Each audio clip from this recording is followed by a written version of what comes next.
దేవుని నామమునకు మహిమ కలుగును గాక. ప్రభునందు ప్రియులరా, మన ప్రభువు రక్షకుడునైన క్రీస్తు యేసు పరిశుద్ధ నామంలో మీ అందరికీ శుభములు. 11వ తేదీ మే మాసము 2025వ సంవత్సరం. ఈరోజు దేవుడు నీకిచ్చి నీతో చెప్పుతున్న గొప్ప వర్తమానము, యెహోవా యొద్దనే రక్షణ దొరుకును. యెహోవా యొద్దనే రక్షణ దొరుకును. యోనా గ్రంథము 2వ అధ్యాయము 9వ వచనం. పూర్తి వచనము ఈ విధంగా ఉంది: కృతజ్ఞతాస్తుతులు చెల్లించి నేను నీకు బలులను అర్పించెదను. నేను మ్రొక్కుకొనిన మ్రొక్కుబళ్లను చెల్లింపక మానను. యెహోవా యొద్దనే రక్షణ దొరుకును అని ప్రార్థించు. యోనా ప్రార్థన చేస్తున్నాడు చేప గర్భంలోంచి. ఏ విధంగా ప్రార్థన చేస్తున్నాడో ఒకసారి మనము new living translation, Zona chapter 2 verses 9. I will offer sacrifices to you with songs of praise. నేను నీకు మ్రొక్కుబళ్లను బలులను అర్పించెదను. And I will fulfill all my vows. దేవునికి ఎన్నో మ్రొక్కుబళ్ళు చేస్తాం కదా, కాలం అంతా కలిసి వచ్చినప్పుడు అన్నీ మర్చిపోతూ ఉంటాం కదా. ఎంత మంది మొక్కుబళ్ళు చేస్తారంటే, ఆ యొక్క ఆపద సంభవించినప్పుడు, ఆ కష్టము వచ్చినప్పుడు, ఆ నష్టము సమీపించినప్పుడు ఎన్ని చెప్పుతామో కదా. నిజంగాను అన్ని బాగున్నప్పుడు మళ్ళా వదిలేస్తాం. ఆ అదృష్టవశాత్తు జరిగింది అనుకుంటూ ఉంటాం. కనుక for my salvation comes from the Lord alone. నన్ను కేవలము దేవుడు మాత్రమే రక్షించగలడు అని కూడా, salvation belongs to the lord.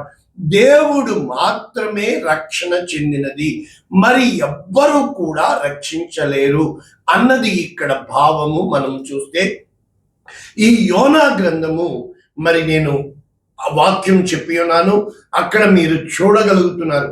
యోనా నీకు నాకు సాదృశ్యంగా ఉన్నాడు. దేవుడు యోనాని నీనివేకి పొమ్మంటాడు.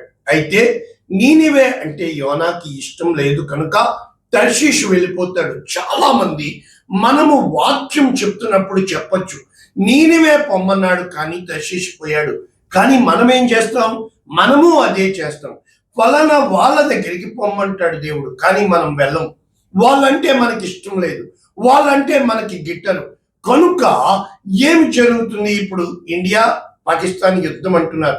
నిజంగా ఇండియా పాకిస్తాన్ కొట్టుకు తెచ్చారా? కాదు. అక్కడ పహల్గామ్ గ్రామంలో కొంతమంది టెర్రరిస్టులు వచ్చి వారు ఇండియా ఆ యొక్క మన ప్రజల్ని వారు చంపేశారు నిష్కారణంగా. కనుక ఈ చిన్న కారణాన్ని బట్టి గొప్ప యుద్ధం జరుగుతుంది. రెండు దేశాలు విడిపోతున్నాయి. మరి normal people, common people, civilians ఏం చేశారు? ఇక్కడ మేము కువైట్ లో ఉన్నాం, మాతో పాటు బంగ్లాదేశీయులు, పాకిస్తానీయులు, సుడానీసు, ఇరాకు, ఇరాను, అన్ని దేశాల వాళ్ళు, ముఖ్యంగా ఐగుప్తీయులు ఇక్కడ ఎక్కువ మంది ఉంటారు. బయటికి వెళ్ళాక ఎవరో నేపాలీ వాళ్ళు మనకు తెలియదు. అంటే మరి ఇక్కడ ఇప్పుడు పరిస్థితుల్లో మనము చూసినప్పుడు అక్కడ దేశాల మధ్య యుద్ధము ఈరోజు కొత్త కాదు, ఎప్పుడూ కూడా వీరిద్దరికీ పడదు. కనుక యోనాకి ఇశ్రాయేలులకు నీనివే దేశమునకు పొత్తు కుదరదు. కానీ దేవుడు తన రక్షణ ప్రణాళిక తను రక్షించాలని చెప్పి నీనివే ప్రజలు నశించిపోవుట, నీనివే ప్రజలు మాత్రమే కాదు, ఏ ఒక్కరు కూడా నశించిపోవుట దేవుని చిత్తము కాదు. కనుక దేవుడు వాక్యము శరీరధారియే కృపా సత్య సంపూర్ణుడుగా రక్షించుటకు వచ్చాడు. యెషువాత్, హెబ్రూలో యెషువాత్ అంటారు, గ్రీక్ లో సుటీరియా అంటారు. ద గాడ్స్ ఇంటర్ఫీరెన్స్ అంటే దేవుడు కలుగ చేసుకుంటా, దేవుని కృప విస్తరింప చేయుట, దేవుడు దయ చూపించుట, దేవుడు తన ప్రేమను వెల్లడి చేయుట అనేది రక్షణకు సూచనగా ఉంది. కనుక ఎప్పుడైతే ఈ యోనాకు దేవుడు చెప్పాడో నీనివేకి పొమ్మన్నాడు, కానీ నీనివే ప్రజలు ఇష్టం లేదు కనుక తర్షీషుకు వెళ్ళిపోయాడు. మరి దేవుడు ఏ విధముగా విడిపిస్తాడు? దేవుడు ఏ విధంగా నడిపిస్తాడు? తన చిత్తము జరిగించు వాడిగా ఉన్నాడు కనుక యోనాకు ఇవ్వబడిన మిషన్, కమిషన్ ఇంకా వేరు ఎవ్వరికి ఇవ్వడు కనుక యోనా విషయంలో దేవుడు ఏమి చేస్తున్నట్లు మనం చూడగలుగుతున్నాం. స్పష్టముగా పాఠము నేర్పించాలని దేవుడు ఇష్టపడ్డాడు. సృష్టి యావత్తు దేవుని మాట వింటాది, ఒక్క మనిషి తప్ప. కనుక ఆ మనిషి హృదయాన్ని, ఆ మనస్సును దేవుడు చంచలముగా చేసి ఉన్నాడు కనుక పరిస్థితులను బట్టి అవగాహన చేసుకుంటాడు కనుక అనేక మంది ఆ రోజుల్లో ఇంగ్లీష్ వారు ట్రాన్స్లేటర్గా మరి ఎవరికి చదువు లేదు కనుక బాపులోని పెట్టుకున్నప్పుడు దేవుడే రక్షిస్తాడంటే అది వీళ్ళకి చెప్పడం ఇష్టం లేక వాళ్ళని నడి రోడ్డులో వదిలేసి వెళ్ళిపోయిన సంఘటనలు ఉన్నాయి. మనిషిని మనము ఎంత మాత్రము కూడా ఒప్పించలేము. అంటే ఇక్కడ కఠినమైపోయిన యోనా మనస్సును దేవుడు విరిగి నలిగిన హృదయముగా చేయాలి అంటే పాఠము నేర్పించాలని ఇష్టపడ్డాడు. ఎప్పుడైతే యోనాను బట్టి ఆ ఓడలో ఉన్న వారందరికీ ఆపద కలిగింది, అందరూ కూడా వారి వారి దేవతలకు ప్రార్థన చేస్తున్నారు. కానీ ఇంకా తుఫాన్ ఎక్కువ అవుతుంది సముద్రంలో. గుర్తుపెట్టుకోండి, యోనా ఎక్కిన ఓడ మాత్రమే సముద్రంలో లేదు, ఆ సముద్రంలో ఉన్న ఓడల అన్నింటికీ కూడా ఈ సముద్రము ఎత్తిపోస్తుంది. అయితే వాళ్ళు తమ వస్తువులన్నీ పడేస్తున్నారు, అయినా రక్షణ కలగలేదు. సమస్తము చేస్తున్నారు, రక్షణ కలగలేదు. దేవుళ్ళకి మొక్కుతున్నారు, రక్షణ కలగలేదు. దేవతలకి మొక్కుతున్నారు, రక్షణ కలగలేదు. ఆ ఉపద్రవం ఆగలేదు. ఇంకా చనిపోతామన్న స్థితిలో ఎవరి నిమిత్తము ఇది కలుగుతుందో చూద్దాం రండి. అంటే మనిషి బ్రతకడానికి అన్ని ప్రయత్నాలు చేస్తాడు. అప్పుడు గుర్తించారు, యోనాను బట్టి ఈ నాశనం కలుగుతుంది. ఒకానొక చోట యాకోబును బట్టి దీవించబడినట్లు, యోసేపును బట్టి దీవించబడినట్లు ఉంది. కానీ ఈ నాశనము యోనాను బట్టి జరుగుతుంది. మరి నిన్ను బట్టి దీవెనకరముగా ఉన్నావా, నిన్ను బట్టి నాశనముగా ఉందా? అది నీ చేతుల్లో ఉంది. నీవు ఎంచుకుంటున్న మార్గం ఎప్పుడు కూడా ఇరుకైన మార్గము గుండా, ఎప్పుడు కూడా నీ మనసు చెప్పేది నీకు ఆహ్లాదముగా, నీ మనసుకు నొప్పి లేకుండా అలవరు అనే విధంగా ఉంటుంది. కానీ దేవుడు చెప్తున్నాడు, భూమి నాది, ఆకాశము నాది. అంటే ఆ యొక్క ఎవరైతే ఓడను నడిపిస్తున్నారో వారు కూడా దేవుని ప్రజలై ఉన్నారు. వారందరినీ ఎప్పుడైతే యోనాను ఎత్తి పడేశారో సముద్రము ఆగింది. వారు దేవునికి మొక్కుబళ్ళు చేసి, యోనా దేవుడు గొప్పవాడు. యోనా ఏం చెప్తాడో తెలుసా? ఆకాశమునకు సృష్టికర్తై భూమి అంతటిని సృష్టించి ఆకాశమందు నివాసము చేయు సముద్రమునకు అధికారి అయి ఉన్న దేవుని యందు భయభక్తులు కలిగిన వాడు. కానీ ఏం చేస్తున్నాడు? ఆయనకి లోబడకుండా వెళ్ళడం బట్టి దేవుడు పాఠం. మొట్టమొదట ఎంచుకున్న మార్గం ఏంటి? తుఫాను. ఏ ఓడలో క్షేమంగా ఉంటానన్నాడో ఆ ఓడ నుంచి వేరు చేస్తున్నాడు. నీవు నేను ఎక్కడ క్షేమం అనుకుంటామో ఆ క్షేమ స్థితిని నాశనముగా మార్చే దేవుడుగా ఉన్నాడు. నీ కంఫర్ట్ జోన్ నుంచి రాకుండా దేవుడు కార్యము చేయడు. అప్పుడు ఓడలోంచి ఎత్తి సముద్రంలో పడవేశారు. ఇప్పుడేమి టికెట్ అవసరంలా, కానీ దేవుడు పెద్ద చేపకి సిద్ధపరిచాడు, ఆజ్ఞాపించాడు. చేప సిద్ధంగా ఉంది. ఎప్పుడు పేతురు బొంకుతాడా అని కోడి పుంజు సిద్ధంగా ఉంది. ఇక్కడ ఆ యొక్క చేప సిద్ధంగా ఉంది.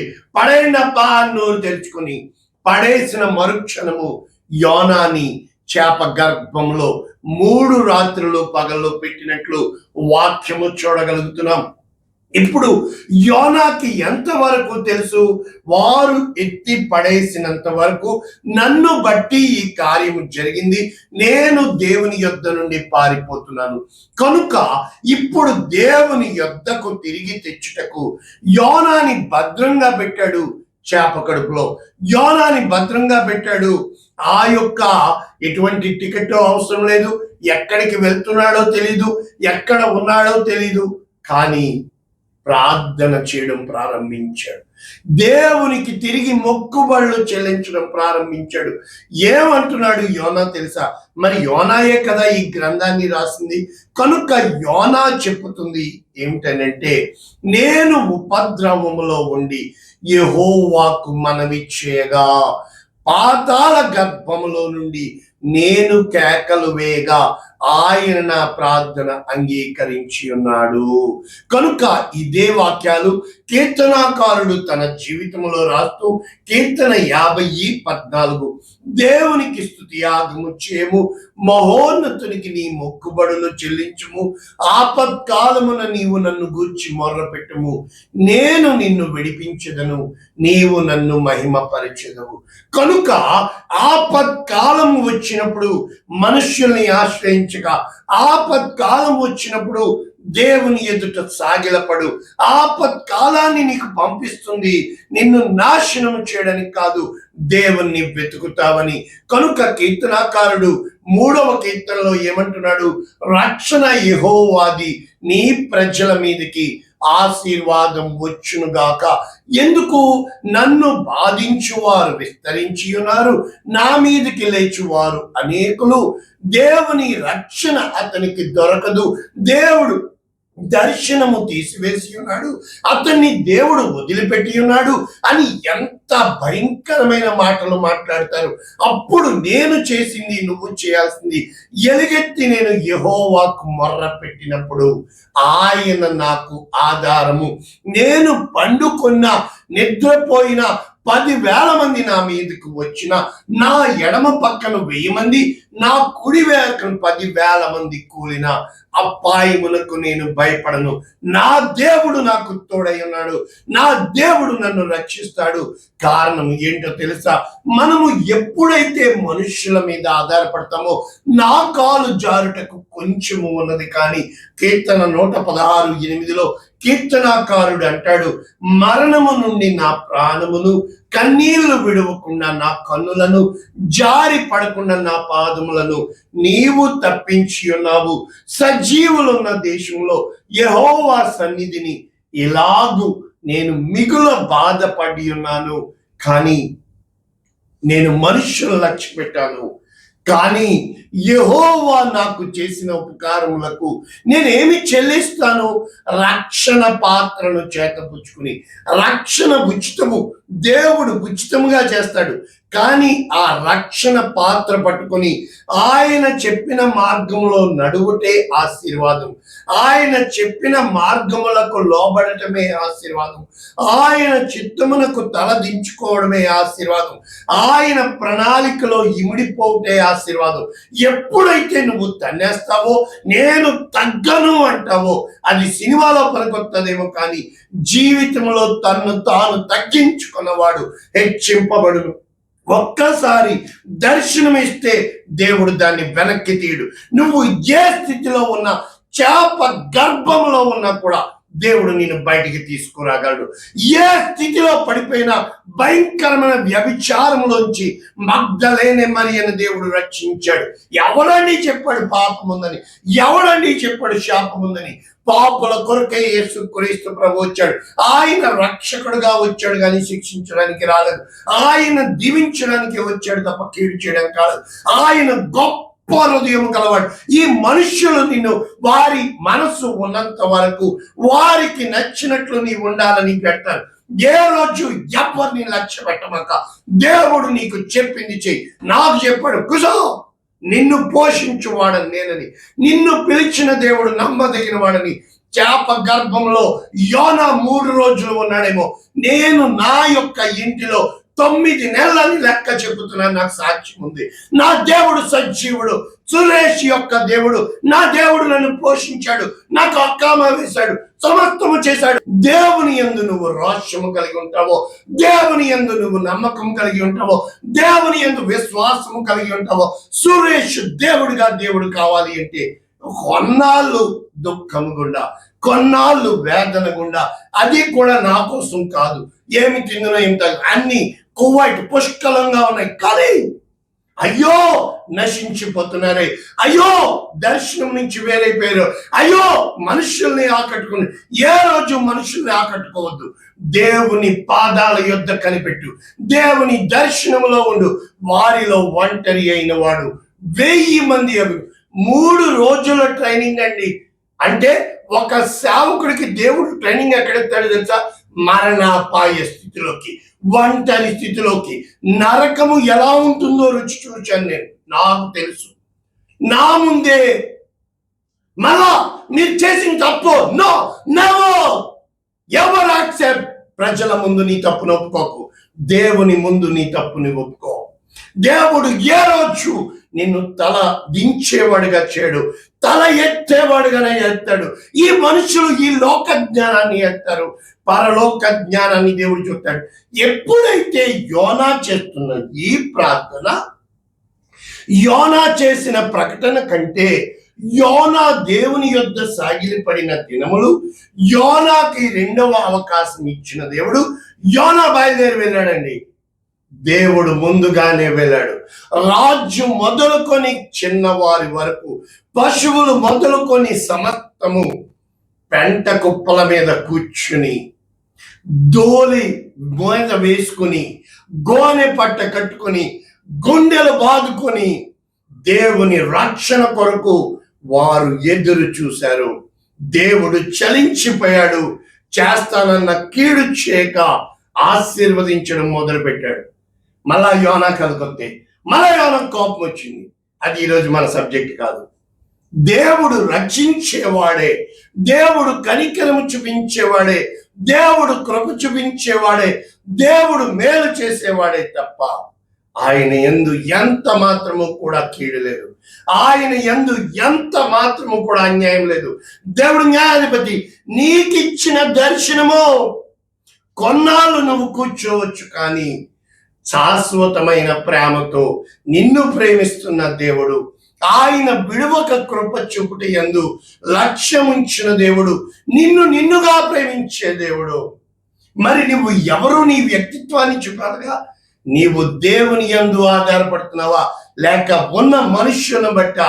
ఏ రోజు మనుష్యులను నమ్మమాక, ప్రేమించు. ఏ రోజు మనుషుల్ని క్షమించు, వారిని మాత్రము దేవుని స్థానంలో పెట్టమాక. ఏ రోజు అన్ని బాగుంటాయి. నేను నడిచొచ్చాను, దేవునితో నడిచిన మార్గం నాకు తెలుసు. ఏ విధముగా యోనా ప్రార్థన చేశాడో, బహుశా నేను యోనాలాగా చేప కడుపులోకి వెళ్ళలేదు, కానీ ఇంటిలో కుమిలి కుమిలి ఏడ్చాను. నాకుంది అనుభవము. ఎర్ర సముద్రము ఎలా 2 పాయలు చేశాడో నేను చూడలేదు, కానీ 800 అద్దె పెడితే 2 పాయలు చేశాడు. నా జీవితంలో ఎన్నో కార్యాలు ఒక్కడే చెప్పాడు, నిన్ను బట్టి నేను ఈ కార్యాలు చేశాను, గొప్ప జనాంగాన్ని తెస్తున్నాను. కూసో, ఎక్కడికి వెళ్ళకు, నన్ను కంగారు పెడతాను. నేను ఎక్కడికి వెళ్ళను, కూసో. నిన్ను వెలుగు స్తంభంగా చేశాను, దీప స్తంభంగా పెట్టాను. నేను నిన్ను దీవించాను జనములకు తండ్రిగా.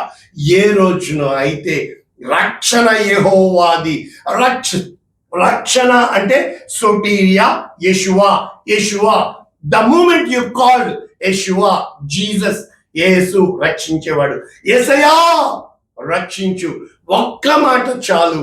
ఆయన నీ కోసం సిద్ధంగా ఉన్నాడు. ఆయన తన రక్షణ నీకిస్తాడు. నీవు పడిన గోతి నుంచి, నీవు కృంగిపోయిన స్థితిలోంచి, నీవు విరిగిపోయిన స్థితిలోంచి, చేత కాని స్థితిలోంచి దేవుడు నిన్ను లేపి నిలబెడతాడు. నన్ను దీవించిన నా దేవుడు, నన్ను నిలబెట్టిన నా దేవుడు ఏ రోజు ప్రజలు తిరిగి 1,00,000 మంది నా దగ్గరికి తీసుకొస్తాడు. ఎంత గొప్ప ప్రణాళిక నాకు ఇచ్చిన దేవుడు. కొంతకాలము నాయనా, కుమారుడా, నిన్ను విడిచిపెడుతున్నాను, నీవు నేర్చుకోవాలి పాఠాలు. ఎవరు నీతో ఉంటారు, ఎవరు నీతో ఉండరు.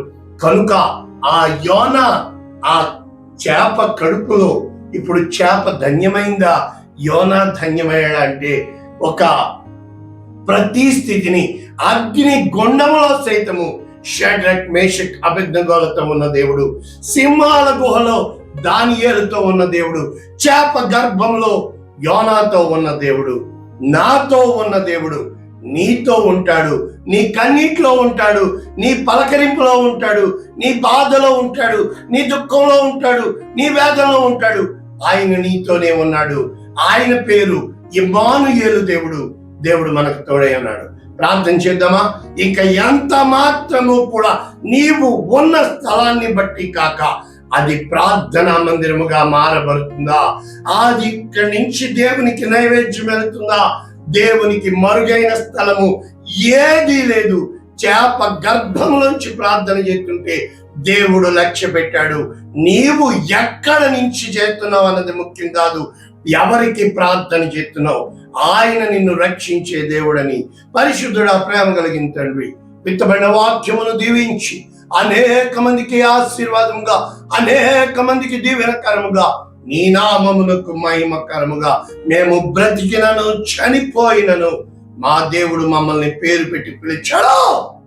నా దేవుడు నాకు తోడై ఉండగా ఎంత మాత్రము నేను భయపడను అని ధైర్యముతో చెప్పేవారముగా మమ్మల్ని చేయమని యేసు శ్రేష్టమైన నామమున దీవిస్తున్నాము తండ్రి. Amen. God bless you all. దేవుడు మిమ్మల్ని దీవించుగాక. ఆమేన్.